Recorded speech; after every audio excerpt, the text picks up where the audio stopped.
You can win, but you can also lose. Let's go over the common loss conditions. You quit too late. This means you spent a lot of time you kind of regret. You never get the parse, the gear, or the friends you wanted. Hopefully, you don't value those things in that order, or you stop playing at some point with nothing to show for it. You didn't make any great friends that you can still talk to. You didn't create any great memories. It's just all kind of a blur. League of Legends. Most people hit a loss condition. If you aren't trying to get somewhere, you will end up nowhere. World of Warcraft is a great game, but it's a wasteland too. Check out any of the looking for group channels.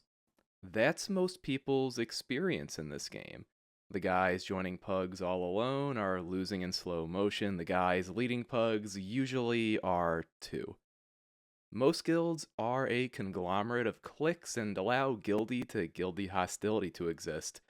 Most guild and raid leaders are searching for a sense of power or control. They lack an actual vision of what they want the guild to be like in the future, and this makes their decisions appear random. Because they are. That was a lot of doom, but basically, the game isn't good enough to carry you, and you aren't powerful enough to create a good experience for yourself all on your own. But you can do it with a lot of help.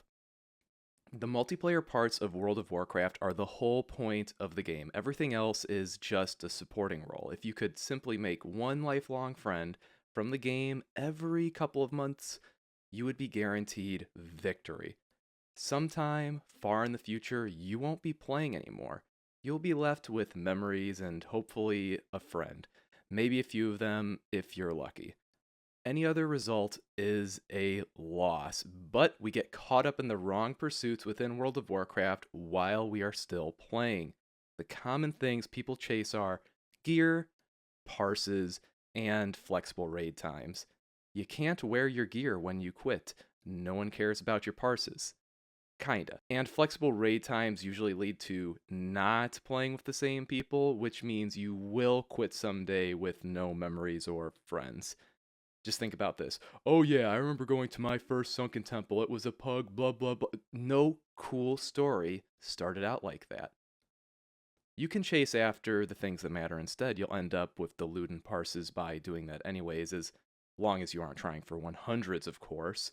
You need to give up on the flexible raid times, though, unless you find a well ran mega guild. Those are rare. If you consider well ran to mean well ran for your interests, at least, plenty of mega guilds are ran very well for the interests of their leadership. This is not a moral judgment. You could say the same thing about any massive organization or government, all governments really.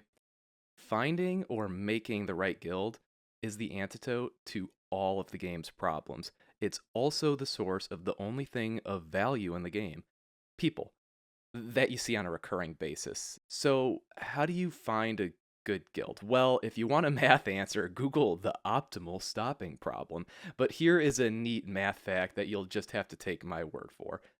If you could accurately rank guilds based on how you would have felt about them at the end of your time playing the game, and you could only raid with each guild once before you make your decision, you would at best have a 37% chance of selecting the best guild for yourself if you would raid with every single potential candidate. With that in mind, do you think you have ever gotten even close to finding the guild that would make you feel the best? How would you do this in practice? In my opinion, decide the following: acceptable raid times and the minimum level of raid performance that's acceptable to yourself. Get a list of these guilds.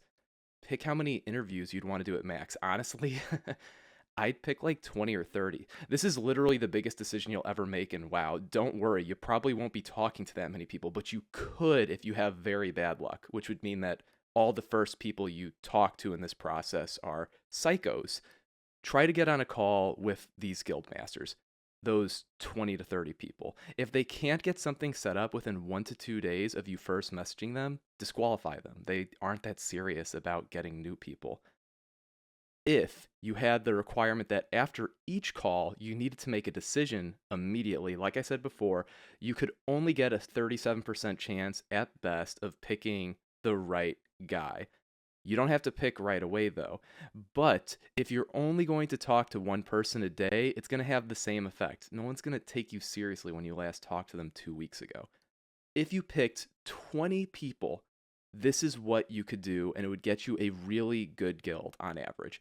Talk to the first 7 guild leaders. So talk to, one a day. What do? You're going to think of who was the most impressive. Then you're going to start talking to the remaining guild leaders out of that 20. The next time you see somebody who is better than any of the first 7 or the first number of people you've seen, you join that guild. So, what's this mean? If you could find the 20 guilds on your server with your ideal times, loot policy, and minimal performance requirements, that will contain most of the guilds that could even possibly work for you, unless you have really low standards for raid performance. And you'll have a 37% chance of picking the best guy. But if you talk to everyone in the same week, you could get nearly a 100% chance of joining the perfect guild. You just need to spend all day talking to people for a full week.